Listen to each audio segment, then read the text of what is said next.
Hello, I'm Alison Jaenicke, and I'm coming to you from State College, Pennsylvania. I am an assistant teaching professor at Penn State University and in the English department. And the essay I'm going to share with you today is entitled Snap. It was published a few summers ago in summer of 2018 by Isthmus Review, a literary magazine out of Seattle, Washington.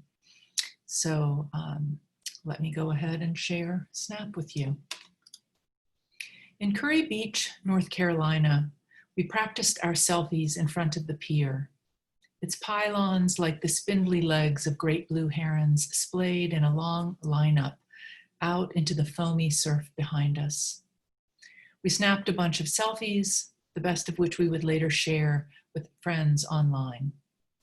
Then we wandered south along hard, wet sand in running shoes, collected shell shards, the ocean here too harsh to offer them up whole, came back hungry to the town center and its tiny boardwalk, bandshell, cluster of small, low shops. Curry Beach Diner, best known for its hush puppies, offered us slick red seats next to windows framing ocean, boardwalk, and the pier, all born before any of us in the room. Built in 1923, it was the first fishing pier on the Atlantic Ocean. The diner's red and black color scheme, its Coca-Cola artwork, nodded to its 1950s birth. My husband ate his oyster po' boy, and me my fried flounder in the cheerful and cozy room, our gaze gravitating to the ocean. When guys rushed past with fire and rescue gear, surfboard, bodyboard, stretcher, our languid waitress came to life, filling our water from a pitcher with her left hand, right hand pointing. Look at Mark. It must be something serious to pull him from his work in the middle of the day, send him into the cold water. Bare upper body buff, dress pants dark and clingy wet, short hair glistening with seawater. A young man strode past the window. Waitresses drifted outside, came back to report that Mark would speak to no one, rushed past without a word. We poked at our fried food. Then news trickled in. A man had jumped from the pier, was alive but unconscious. One waiter shook her head, said, "It's a long drop with old posts hiding beneath the surface, waiting to come up and smack a jumper." We paid up, slipped out, toted our beach chairs past EMTs who wheeled a man on a stretcher into the back of the ambulance. I did not see him move, could not see his eyes or face. On the beach, I tried to read, but my mind was with the guy, rushed away beneath flashing red lights. But why did he do it? For fun?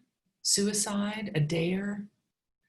A thick blanket of cloud suffocated the sun, and I shuffled my feet deeper into the cool sand, rubbed my legs to chase away the chill. Finally, I crossed back over the boardwalk to the car to retrieve my down coat, green as the algae hugging the pier's legs. Huddled against the wind, I tried again to read, but the appearance of a boat distracted me. An orange curved hull beneath a small white cabin. The Coast Guard vessel churned back and forth beyond the waves' lacy fringe, south of the pier, then back north, bobbing on the light ocean swells. "They're looking for a body," I whispered, "a second jumper." We did not stay to see the end of the story. Even with the boat still sowing the water nervously, we picked up and left, drove south about 9 miles to the peninsula tip to explore Fort Fisher with its lonely and gnarled cedars, green hair blown leeward. Then we rode north again, past Curry, where helicopters now circled, to Wilmington, where we sat at a dark mirrored bar in Front Street Brewery, and I sipped a pint of beer while searching my phone fruitlessly for Curry Beach Rescue. The next morning at our campsite, while sunlight clothed our picnic table, I moved on to sipping coffee and Googled again. Wilmington News reported the rescue, the fact of a second jumper, that the Coast Guard searched for an individual until 5 p.m., then gave up. How can I fault myself for taking the crispy flounder onto my tongue, for drinking a pale ale while salt water flooded his mouth and nose, for not sensing his body, the young father's body, the paper said, wash ashore at Fort Fisher nearly a week later, for untethering my mind and connecting it elsewhere up north for nearly 3 months. How can I fault myself for not going back sooner to discover his fate? But I do. Drawn by late winter sun in early March, my husband and I had driven car and teardrop camper toward the Carolina coast. Curry Beach was a stop along the way, after which we made our way down to Charleston, then inland and back home, back to the tail end of winter, to responsibilities and distractions and other stories. At the end of May, with time to search again, I find the culminating story online, a photo of 2 dark-haired friends smiling and forming cryptic hand gestures I cannot parse. I berate myself for not knowing sooner, as if my knowing would affect anything. A late March Star News headline proclaims, quote, fatal jump from Curry Beach Pier captured on Snapchat video, end quote. Maynor Francisco Cruz Bartolez, 25, disappeared in the waters at 1:40 p.m. March 6, after jumping from the pier that juts 712 feet into the ocean. Dennis Meza, 26, Bartolez's childhood friend, captured the jump as Bartolez hit the water. Of course I watched the video. Likely you will Google it now too, dear reader. Here's how it goes. Tinny music trades with laughter, Spanish words, a panorama of the surf and beach from the pier, us viewers spinning dizzily with the camera. In the early part of the video, an overlaid emoticon, yellow smiley face in black sunglasses, declares, fun in the sun. Then the lens turns its focus on the water below, the ocean mirrored and massive and muscular. A splash, then a foamy collar radiates out from the minuscule man. A blackbird slices across the blue framed sky, wings pointing out like witches' hats. Then the tiny splotch struggles toward shore.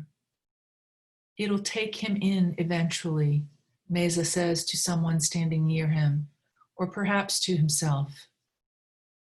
In the news article, Meza recounts, after 2 or 3 minutes later, he said, I'm tired. When I heard that, I tried to find something to throw, but again, I heard, brother, I'm tired, I can't make it. This is the moment Bartolez knows. This is the moment his friend sets down the phone and jumps in after him. The recording has been going for 40 seconds. Both from Honduras, neither man considered how cold the water would be, considered that 60 degrees could mean hypothermia, coma, death. Meza dove, grabbed Bartolez twice, but a wave separated the two. When he went for his friend a 3rd time, he saw him slip beneath the surface. Meza's legs stopped working, then he could not feel them. At that second, he heard a voice say, come to me. And Meza reached for the arms that would keep him alive, would pull him away from his friend, invisible now beneath the waves. Who can blame him? I imagine our hero, Mark, driving fast into the parking lot by the diner, dashing across the sand, laying himself out on the red rescue board to stroke toward the flailing man, the only one he knows he must save. Perhaps Meza screamed, my friend, my brother, as Mark pulled him toward the shore. Perhaps the person who phoned for help was there waiting on the beach in the clump of onlookers, pointing back out, saying, there were 2. I imagine the crowd, small on an early March weekday, moving down the beach, scanning the water, seeing nothing arise. The young people who had strung up hammocks beneath the pier left them slack, didn't occupy them again that afternoon. returned after the drama to take them down and head inland. Later, Meza reflected, he never think he would come out dead. In his mind, he was young, he could swim, and he would come out walking. For the rest of his life, Meza will be bound with Bartolez, seared by the ease with which his friend slipped away. Mark will always carry the story, wondering if there might have been a way to find and save them both. For years to come, the waitresses will tell the tale to visitors gazing out the diner's windows toward the pier. And there will always be the footage of this young man's last moments, tucked neatly into the rectangular frame of the video, floating freely to anyone worldwide who might seek or stumble upon it. It can be viewed through the rectangle of a phone or a tablet or a computer as many times as there are impulses to view it. It will live on even while he does not. This eternal life comes from a platform designed to offer disappearing pictures, a platform represented by the ghost-shaped icon, ghost-faced Chilla, a platform that bills itself as focusing on the ephemeral nature of fleeting encounters. With its mobile-only photos and videos, Snapchat was purposefully designed to make images on the move, images that would self-destruct after being viewed by the recipient. The fleetingness of snaps would address the stress caused by the permanence of personal information posted online. It would be a way to counteract the trend of users feeling compelled to manage an idealized identity of themselves that would live online forever. Snapchat's motto, quote unquote, life's more fun when you live in the moment.